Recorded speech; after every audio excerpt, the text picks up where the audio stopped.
This is a little Sanyo. This was a street find, and oh, street find. Wait.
Okay, just remember, those who graduate from YouTube University are proficient in hack job repairs.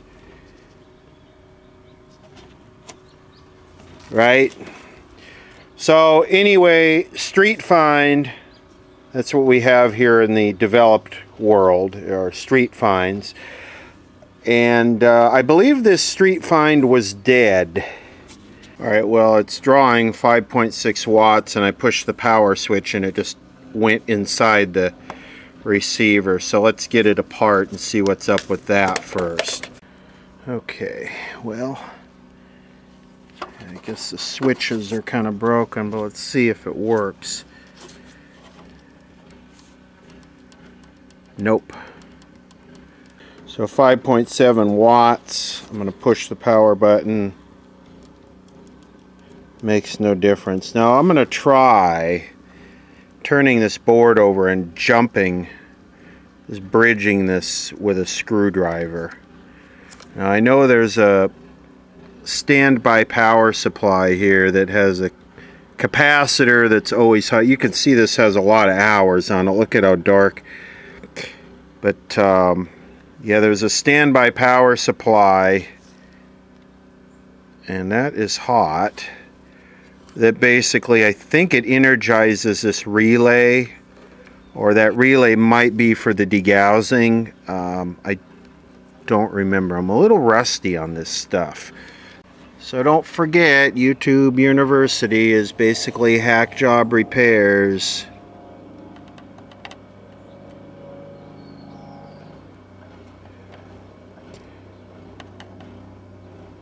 No, nobody home. Okay, measuring the drop across this power switch is 0.019. And when I push the switch, it goes to 0. So the switch is working. I would think that would be up around 5 volts or so. So, like I said, the power comes in. I should try and pull up a schematic through a resistor, and then there's a filter capacitor that kind of is the keep alive circuit, which keeps the remote part of it hot. See if I could get a schematic on this so I don't sound like I'm talking out of my ass all the time.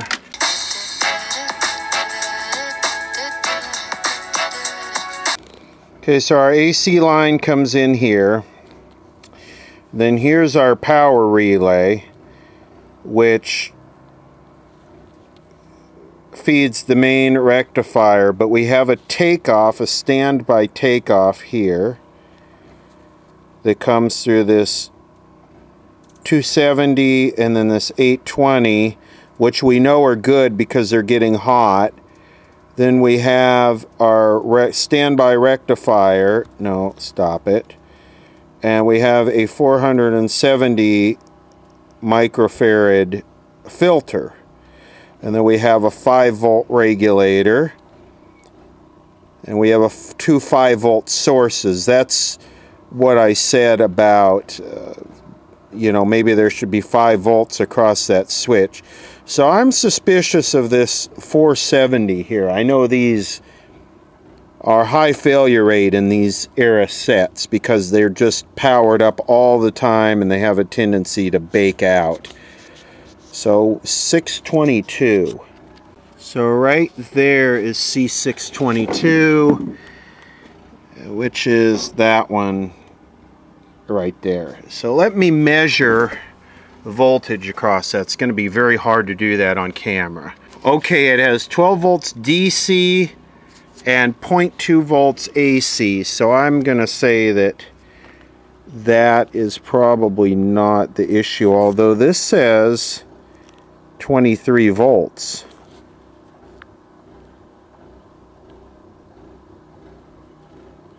This says it should have 23 volts. See, that's Q622. And yes, we have 12.92 volts there. Sorry for the shaky dizzy. Wonder if that cap is shorted. Wonder if the cap is loading it down or if something else is loading it down. Let's go to Q622. That's this right here. Okay, we have emitter. So the emitter should be our 5 volts. Yeah, I used to work on a lot of the... Ooh. Used to work on a lot of stuff of this era when I was in high school. So, interesting, on the emitter we have our 0.19 volts that we saw on the power switch on the output of the 5 volt regulator. That's interesting. Okay, do we have any Zener diodes in this circuit? Because Zener diodes like to short. Ah, hello. These like to short.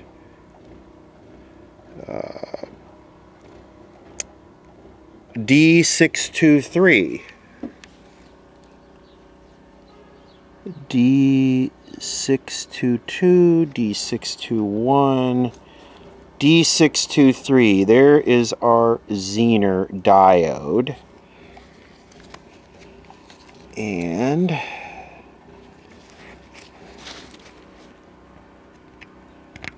I do not like Zener diodes. That's ground. And we have our 0.19 volts there. Let me ohm that out. Okay, well, on our diode check, it's showing shorted. Could be something else in the 5 volt rail, but I think the first thing we should do is pull that Zener diode out because, like I said, they are just notorious for shorting.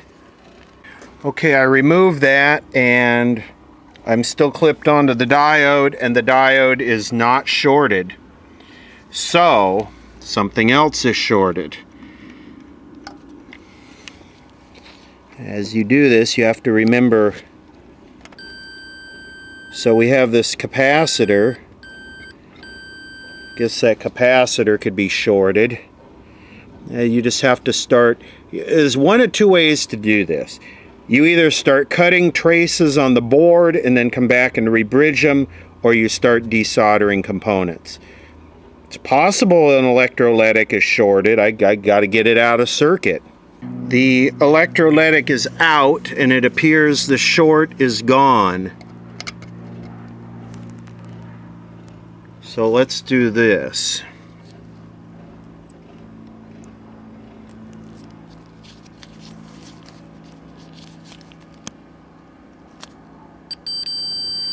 And we have a shorted electrolytic. Wow.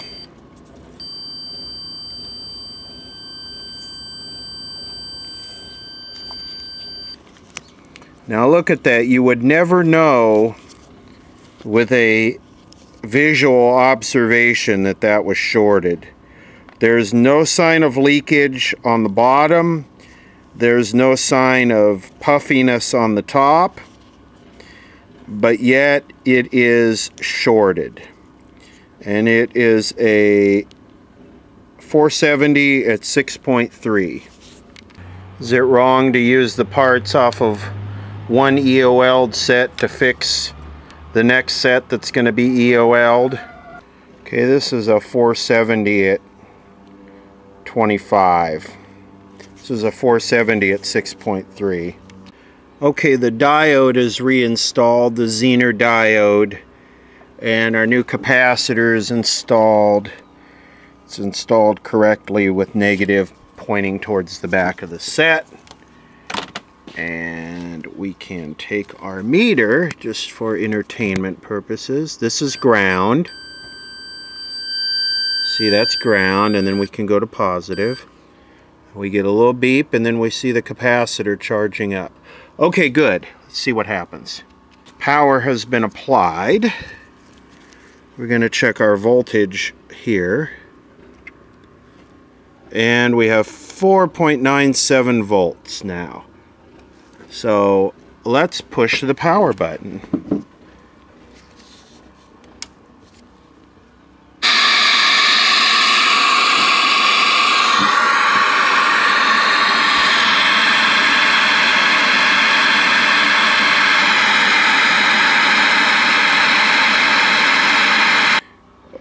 So unfortunately, there's not a whole lot of hope with my level of caring to fix these buttons.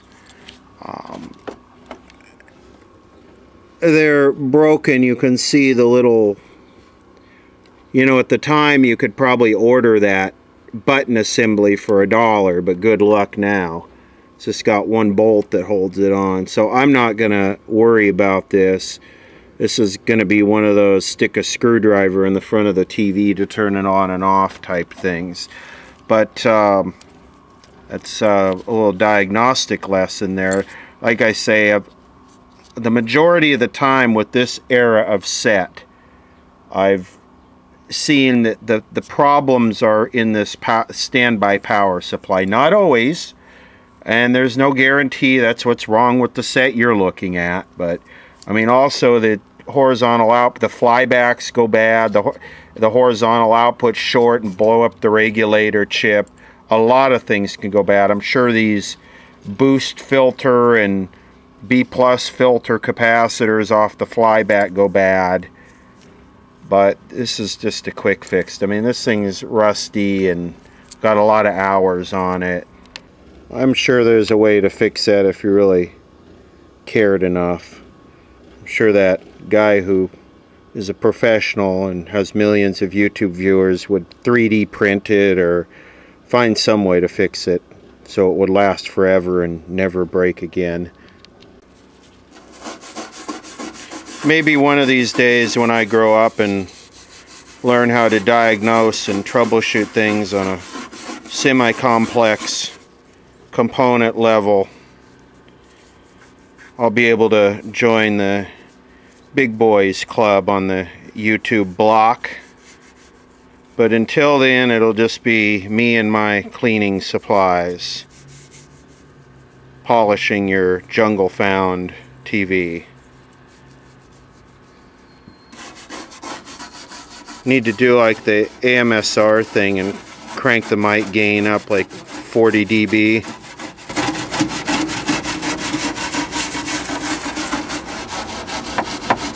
See how nice color they're looking there?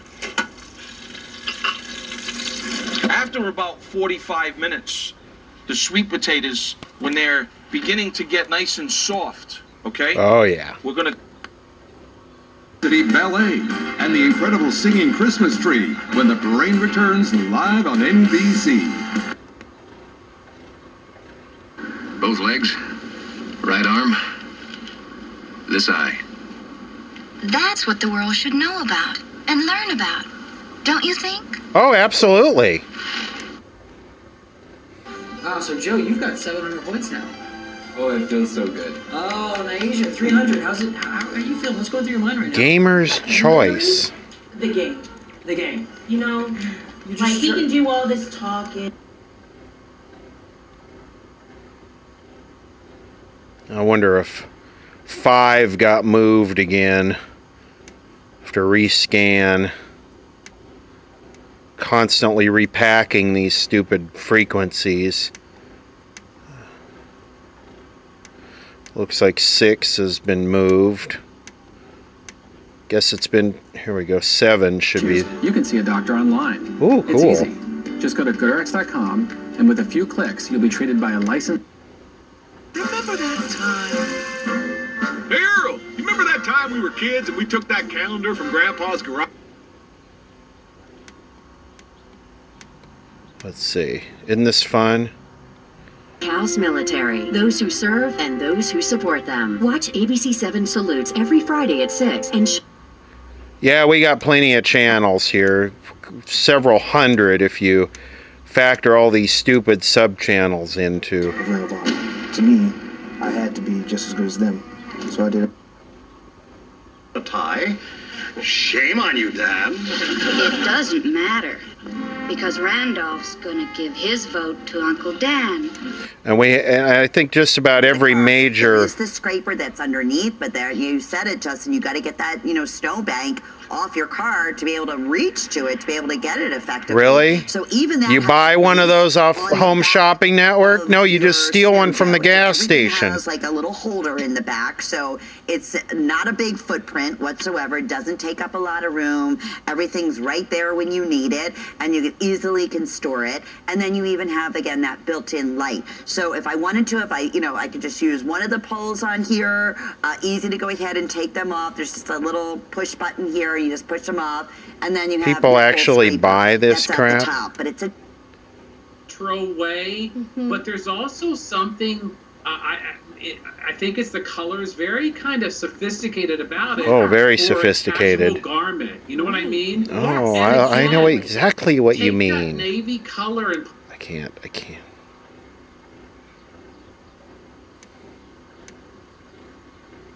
Okay, that's enough. As long as you don't tip it over. It's not like a stripe or anything like that. But you can also see that we matched everything, on the side. Yes, we did. Yeah. Since January. Okay, I'm done. As long as you don't tip it over and push those buttons straight in, they won't fall out. Anyway, that's a repair of a Sanyo. Let me get a date. Let's see, what year is this? Wow, 1998. That is new for me. So, repair of a 1998 Sanyo concrete jungle find.